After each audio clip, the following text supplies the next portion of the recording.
എല്ലാവർക്കും അത്തം ദിനാശംസകൾ. ഓ ഇതൊന്ന് പഠിപ്പിക്കാൻ പെട്ട പാട് എന്താണ് അത്തം ദിനാശംസകൾ? നമ്മള് പറഞ്ഞ അത്തം ദിനാശംസകൾ. ഒന്നുകൂടെ പറഞ്ഞ നമ്മള് അത്തം ദിനാശംസകൾ. അത്തം ദിനാശംസകൾ. അത്തം ദിനാശംസകൾ. ആ വിട്ടുപിടി. നമ്മളിപ്പോൾ പൂക്കൾ കിട്ടുമോ നോക്കാൻ വേണ്ടി പോവാണ്. പൂക്കളുണ്ട് കുറച്ച്, എന്നാലും നാടൻ പൂക്കൾ വേണമല്ലോ. കേരളം വിട്ട് താമസിക്കുന്നവർക്കൊക്കെ പൂ കിട്ടാൻ ഇച്ചിരി പാടായിരിക്കും. ഞങ്ങൾ ഫ്ലാറ്റിൻ്റെ അടിയിൽ കുറച്ചുണ്ട്, അവിടെ നിന്ന് പറിക്കാൻ പോവാം.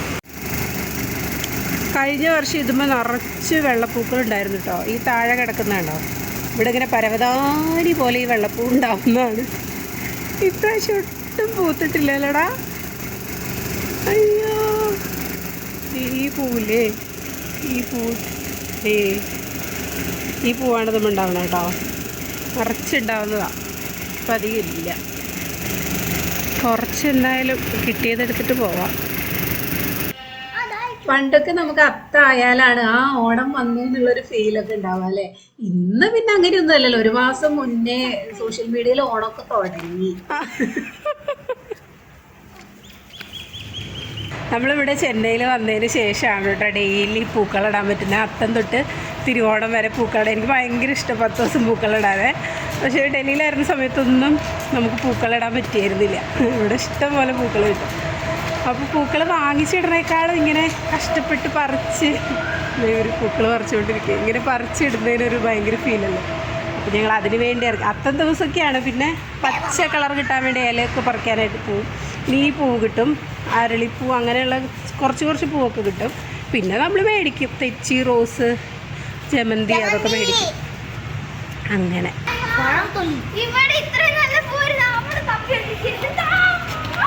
ആ അതെടുത്തോടാ.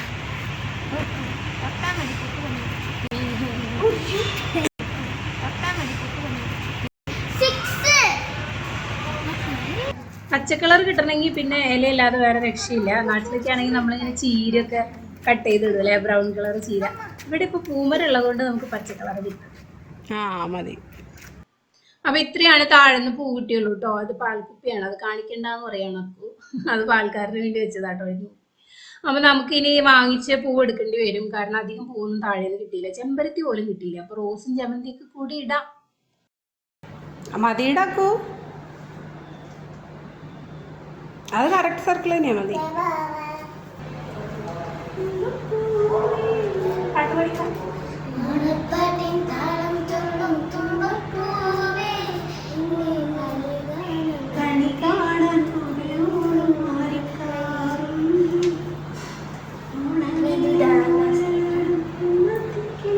അമ്മാളും ഇതിന്റെ പാട്ട് പാടി പ്രാക്ടീസ് ചെയ്തോ, പാടിക്കും.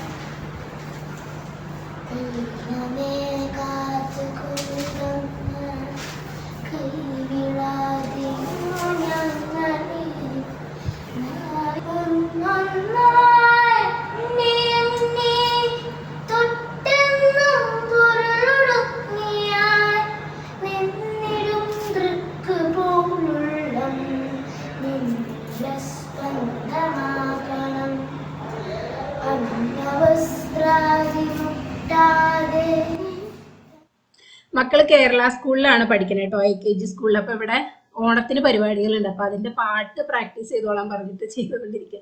ഞാൻ ആ മഞ്ഞ മാറ്റിയിട്ട് വെള്ളയാക്കി കേട്ടോ. വെള്ളം ഇട്ടപ്പോഴാണ് കുറച്ചുകൂടെ ഭംഗി തോന്നണേ. അപ്പം അക്കു എന്നെ ട്രോളിക്കൊണ്ടിരിക്കുകയാണ്, അതാണ് ഞാൻ ചിരിക്കണേ. അപ്പോൾ ഏകദേശം നമ്മുടെ അത്തപ്പൂക്കളെ റെഡി. അത്തത്തിന് എങ്ങനെയായാലും ഇങ്ങനത്തെ ഈ സർക്കിളല്ലേ ഇടുള്ളൂ. റെഡി. അതിനെ അത് ക്ലീൻ ചെയ്യാം. നീ സൈഡിൽ ക്ലീൻ ചെയ്യും. പൂക്കളിടാനൊക്കെ ഭയങ്കര ഇൻട്രസ്റ്റ് ആണ്. അത് കഴിഞ്ഞ് ക്ലീനിങ് പരിപാടിക്ക് ആരെയും കിട്ടില്ല. അപ്പൊ അങ്ങനെ കളം റെഡി.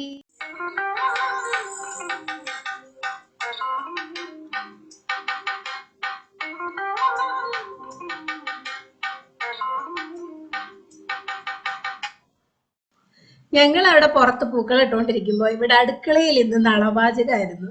ഏട്ടൻ നന്നായി മീൻകറി വയ്ക്കും കേട്ടോ. അപ്പൊ എനിക്ക് ഞാൻ വയ്ക്കുന്നതിനേക്കാളും ഇഷ്ടമായിട്ട് മീൻകറി വയ്ക്കുന്ന. കോട്ടയം മുളക് ഇട്ട മീൻകറി അടിപൊളിയാണ്. അപ്പൊ കപ്പയും മീൻകറിയാണ് ഇന്നത്തെ ബ്രേക്ക്ഫാസ്റ്റ്. അപ്പൊ എല്ലാവർക്കും പൂക്കളൊക്കെ ഇട്ട് കഴിഞ്ഞപ്പോൾ നല്ല വിശപ്പായി. മക്കൾക്ക് കപ്പയും മീനും ഭയങ്കര ഇഷ്ടമാണ്, എത്ര വേണേ കഴിക്കും. തന്നെ കോട്ടയംകാരാണ്. എനിക്കാണ് പിന്നെയും കുറച്ച് മടി. പക്ഷെ ഞാനിപ്പോൾ എനിക്ക് ശീലമായിട്ടോ. അപ്പോൾ കപ്പയും മീനും എനിക്ക് ഭയങ്കര ഇഷ്ടമാണ്. അപ്പോൾ അങ്ങനെ ഇത് കഴിഞ്ഞിട്ട് ഇവർക്ക് ഡാൻസ് ക്ലാസ് ഉണ്ട്. അപ്പോൾ അത് കാരണം പെട്ടെന്ന് കഴിക്കും. ഇന്നിപ്പോൾ സൺഡേ ആയതുകൊണ്ടാണ് അവരൊക്കെ ഉണ്ടായത്. അല്ലെങ്കിൽ പിന്നെ ഞാൻ മാത്രമായിരിക്കും പൂക്കളിടാൻ ഉണ്ടാവുള്ളൂ. അപ്പം 10 മണി തൊട്ട് 11 മണി വരെയാണ് ഡാൻസ് ക്ലാസ്. അപ്പോൾ അതിന് പോകണം. അപ്പോൾ അതിന് റെഡി ആയിക്കൊണ്ടിരിക്കുകയാണ്. അക്കു ആണെങ്കിൽ അമ്മാളൂരും ഞാനിങ്ങനെ എന്തെങ്കിലും ചെയ്തുകൊണ്ടിരിക്കുമ്പോൾ ഇങ്ങനെ ഇടയ്ക്ക് വന്ന് ഇങ്ങനെ ഒരു മൂശയുടെ സ്വഭാവം കാണിക്കലുണ്ട്. സിബ്ലിങ്സ് ആവുമ്പോൾ അങ്ങനെയാണല്ലോ.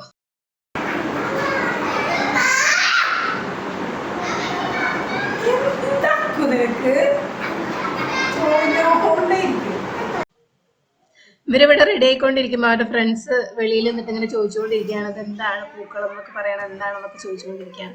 അവർക്ക് ഭയങ്കര ഇഷ്ടമായിട്ട് ഇങ്ങനെ പൂക്കളിട്ടത് കാണാൻ. അപ്പം ഞാനത് തട്ടിക്കളയോ എന്ന് പേടിച്ച് നിൽക്കുമായിരുന്നു. വൈകിട്ട് വരെ നിൽക്കുമോ ഇല്ലെന്ന് അറിയില്ല. ചെറിയ കുട്ടികളെ അടുത്തൊക്കെ ഉള്ളത്.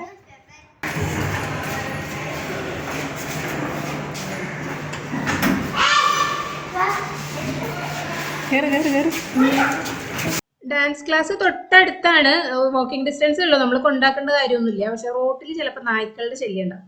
അതുകൊണ്ടാണ് ഞാൻ കൊണ്ടാക്കുന്നത്. തൊട്ടടുത്താട്ടോ, നമ്മുടെ ബാക്ക് ഗേറ്റിന്റെ തൊട്ടപ്പുറത്ത് ഒരു ഡാൻസ് ക്ലാസ് ആണ്. ആ ഡാൻസ് ക്ലാസ് കാണാൻ നല്ല ഭംഗിയാണ്. ഓല മേഞ്ഞിട്ട് ഒരു പണ്ടത്തെ ഫീലാണ് കേട്ടോ. തകിടൊക്കെ വെച്ച് അതിനുള്ളിലാണ് കാണാൻ ഭംഗി. തകിടൊക്കെ വെച്ച് നടരാജ വിഗ്രഹമൊക്കെ വെച്ചിട്ട് എപ്പോഴെങ്കിലും ഫംഗ്ഷനൊക്കെ ഉള്ളപ്പോൾ കാണിക്കാം കേട്ടോ. അങ്ങനെ ഉച്ചയൂണൊക്കെ കഴിഞ്ഞപ്പോൾ നമ്മളൊന്ന് പുറത്ത് പോകാൻ പ്ലാൻ ഇട്ടായിരുന്നു. എല്ലാ വീക്കെൻഡും ഒരു ദിവസം പുറത്തായിരിക്കും. ഫുൾ ഡേ പറ്റത്തില്ല കേട്ടോ, ഇപ്പോൾ ഡാൻസ് ക്ലാസ് ഒക്കെ ഉള്ള കാരണം. എന്നാലും പരമാവധി പുറത്ത് പോക്കാണ്. അപ്പം ഇന്ന് എന്താ വെച്ചെങ്കിൽ ഒരു ചെരുപ്പാണ് ആവശ്യമുള്ളൂ. നമുക്ക് എന്തെങ്കിലും ഒരു സാധനം വേണമെങ്കിൽ നമ്മൾ 4 ആളും കൂടിയാണ് പുറത്തേക്ക് ഇറങ്ങുക. അത് ഉപ്പ് തൊട്ട് കർപ്പൂരമായാലും നമ്മളെല്ലാവരും ഒന്നിച്ച് പോയാണ് മേടിക്കല്. അപ്പം അങ്ങനെ നമ്മളൊരു ഷൂ മേടിക്കാനുള്ള യാത്രയിലാണ്. അക്കുവിനും പറ്റുവാണെങ്കിൽ എനിക്കും കൂടെ വേണം. എനിക്ക് അങ്ങനെ പറ്റിയ ചെരുപ്പുകളൊന്നും കിട്ടാറില്ല. തപ്പി എവിടെന്നെങ്കിലും ഒരെണ്ണം കിട്ടിയാലായി. അപ്പം അതിനു വേണ്ടി പോവാണ്. ഈ സൈഡിൽ കാണുന്ന ബിൽഡിംഗ് ഉണ്ടല്ലോ, അതാണ് ചെന്നൈ മെട്രോന്റെ ഓഫീസാണ്. ഈ വലിയ ബിൽഡിംഗ് ആയിട്ട് കാണുന്നത് കേട്ടോ. അടുത്ത് ഞാനൊരു ബിൽഡിംഗ് കാണിച്ചു തരാം. ഇത് നിങ്ങൾ എവിടെയെങ്കിലും കണ്ടുപരിചയമുണ്ടോ എന്നുള്ളത് നോക്കണം കേട്ടോ. കണ്ടോ, ഞാനത് വീഡിയോ എടുക്കാൻ നേരെ ഈ വാനിന് മുന്നിൽ വന്ന് നിൽക്കേണ്ട വല്ല കാര്യമുണ്ടോ? സിഗ്നലാണ്. ഇനിയിപ്പോൾ അത് മാറൂല. നമ്മൾ പോകാൻ നേരം ആ വണ്ടി പോകും. അയ്യോ, ഇത് ഈ ബിൽഡിംഗ് എന്ന് പറയുന്നത് അന്യൻ എന്ന് പറയുന്ന സിനിമയിലെ ഒരു സ്റ്റണ്ട് സീനില്ലേ, വിക്രം ഇങ്ങനെ ചാടി ചാടി ചാടി അന്യനായിട്ട് പോണ ആ ഭാഗം, ആ ഷൂട്ട് ചെയ്ത ബിൽഡിംഗ് ആണിത് കേട്ടോ.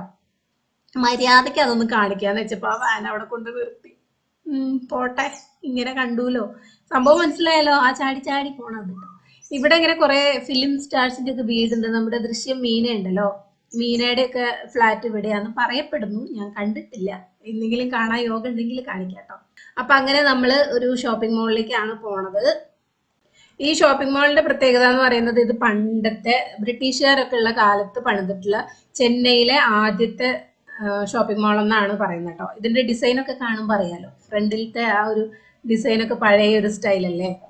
മുകളിലത്തെ ഫ്ലോറൊക്കെ ചിലപ്പോൾ പിന്നീട് പണിതായിരിക്കും കേട്ടോ. മുകളിൽ ഇനിയുണ്ട്, 4-5 ഫ്ലോർ വരെ ഉണ്ടെന്ന് തോന്നുന്നു. പിന്നെ ഈ താഴത്തെയൊക്കെ ബിൽഡിംഗ് ആയിരിക്കും അന്നത്തെ കാലത്ത് പണിതിട്ടുണ്ടാവുക. ഇപ്പൊ ഇതിന്റെ ഉള്ളിൽ നിറയെ ചെരുപ്പിന്റെ കടകളുണ്ട്. അപ്പൊ അതിനാണ് നമ്മൾ ഈ ഷോപ്പിംഗ് മാളിലേക്ക് തന്നെ വന്നത്. ചെരുപ്പൊക്കെ മേടിച്ചിട്ട് പിന്നെ പോണത് സൂഡിയോയിലേക്കാണ് കേട്ടോ. സൂഡിയോയിൽ ഞാൻ ആദ്യമായിട്ടാണ് ഷോപ്പിംഗ് ചെയ്യണേ. പക്ഷെ നല്ല ക്വാളിറ്റി ഉള്ള ഡ്രസ്സസ് ആയിരുന്നു. കുട്ടികളുടെ, എസ്പെഷ്യലി കുട്ടികളുടെ നല്ല മോഡേൺ വെയർ ഒക്കെ കിട്ടും കേട്ടോ. കുട്ടികൾ ഇങ്ങനെ മോഡേൺ ഡ്രസ്സ് ഇടുന്നതാണ് എനിക്കിഷ്ടം. സാധാരണ ഡ്രസ്സ് ഇടുന്നതൊന്നും അത്ര വലിയ താല്പര്യമില്ല. ഉടുപ്പൊന്നും അങ്ങനെ താല്പര്യമില്ല. ഇങ്ങനത്തെ ഡ്രസ്സൊക്കെ ഇടുന്ന ഇഷ്ടം. സൂഡിയോയിൽ നല്ല ക്വാളിറ്റി ഉള്ള ഡ്രസ്സ് ഉണ്ട് കേട്ടോ. വില കുറവാണ്, എന്നാൽ നല്ല സ്റ്റൈലും ഡ്രസ്സസ് ഒക്കെ കിട്ടും.